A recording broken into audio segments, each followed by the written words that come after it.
Hy was 'n leier van Road Must Fall. Hy's 'n hip-hop kunstenaar en hy studeer aan Oxford. Sy pa is 'n hoofkop in die EFF en in sy splinternuwe boek Democracy Delusion beskryf hy die 10 grootste mites in die plaaslike politiek. Sizwe Mpofu-Walsh sit hier oor kan my. Sizwe, welcome to the show. Why do you say in your book that only a narrow elite has benefited from post-94 South Africa? Well, if we look at the fact that unemployment is on the rampage, inequality has actually got worse, poverty is up, I think we realize when we see stories like Mzwanele Manyi suddenly being able to buy an entire news network while millions languish in poverty, that the policies that we've been faced with have actually exacerbated inequality far from actually solving it. Have ANC economic policies been uniformly bad since 94, or have they only sometimes been badly implemented? Where does the problem lie? I think some of them have been uniformly bad. I think the ANC has been unnecessarily and unduly conservative in its economic policy. But I think there's been a significant regression in the last decade, particularly in the Zuma era. I think we started off with some promise, started to see some economic growth, but we've really seen many of those gains reverse in the last decade. Critics might point to the fact that during the Mbeki years of Gear, there was net job creation, but not before that and not since. Was Gear a policy that you saw any merit in, or was that too neoliberal, too conservative? I think it was too neoliberal and too conservative. I think what we needed to do and what we still need to do is quite a radical redistribution of wealth in this country. But what needs to happen, and that's really what I try to do in this book, is we need a detailed plan as to how that's going to work. We need to look at international best practice about how the state can intervene in the economy to redistribute wealth. But that needs to happen in a wise way, and we can't do it in a gung-ho way. So I hope to provide tangible solutions about how that can work. Which models, Sizwe, have you seen, economic models in other countries that you thought we can follow this example of best practice? Sure. Well, one of the main solutions I propose in this book is the establishment of a national wealth fund. So essentially what you do there is you take the asset pool of the entire South African government, including its property portfolio. And if you can get a 1% return by just being more efficient with the property portfolio. I was just chatting to Athol Trollop, who told me that, municipalities don't even know their lease agreements. You can actually get the equivalent of a 4% tax increase. So what could we do with a 4% tax increase if we were just smarter about how we handled our state property portfolio?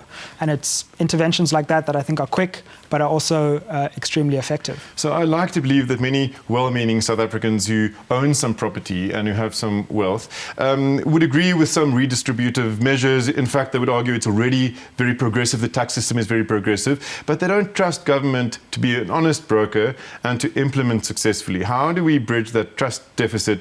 Because government needs to be involved, I guess, in the solutions that you suggest. I think that's absolutely right. And quite frankly, we need a different government to institute new policies. On the one hand, I think people constantly criticize government, but don't look at the fact that we need redistribution. And sometimes people say we need redistribution, but they're blind to government and accountability. Essentially, we need to handle both problems at once.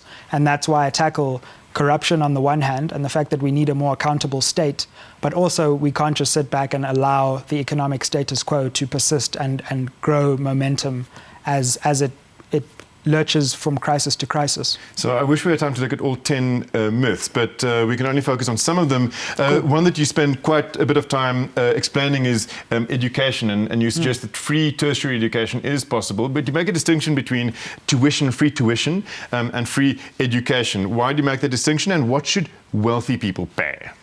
I make the distinction because instead of doing nothing, and in fact, allowing fees to just skyrocket and grow, we should be instituting short-term interventions. And what I say we could do next year is make tuition free.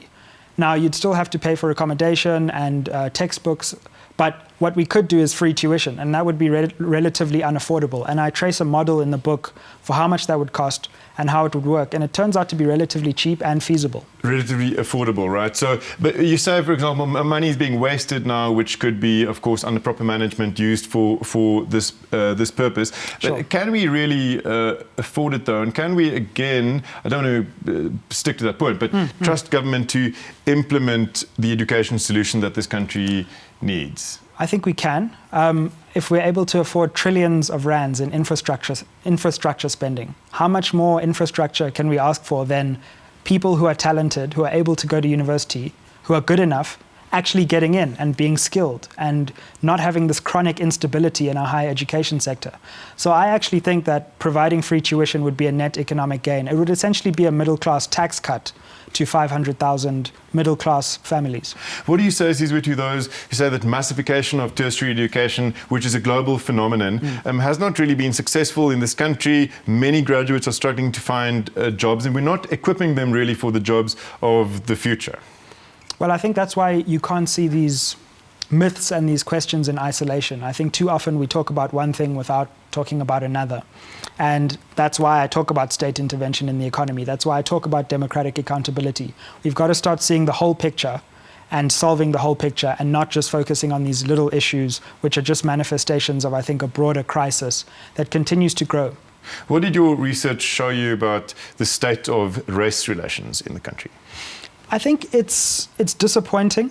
I think race relations, I think racism and racial oppression has not been solved sufficiently. I'm glad that it seems to have resurfaced on the public debate in the last few years, but I still think there's a great degree of misinformation about race and racial subjugation. I think the main thing that people think is that racist private beliefs are the big problem. And what I say in the book is even if everybody tomorrow became a non-racist, our society would still have racist structures. And those are the real things that we need to try and solve. Because you argue in this book and you sing about some of these issues on your hip-hop album, which is released in tandem with the book, right, about the need for a new kind of politics. Why use the medium of hip-hop, which might not be very well known to many of our viewers, as a political language?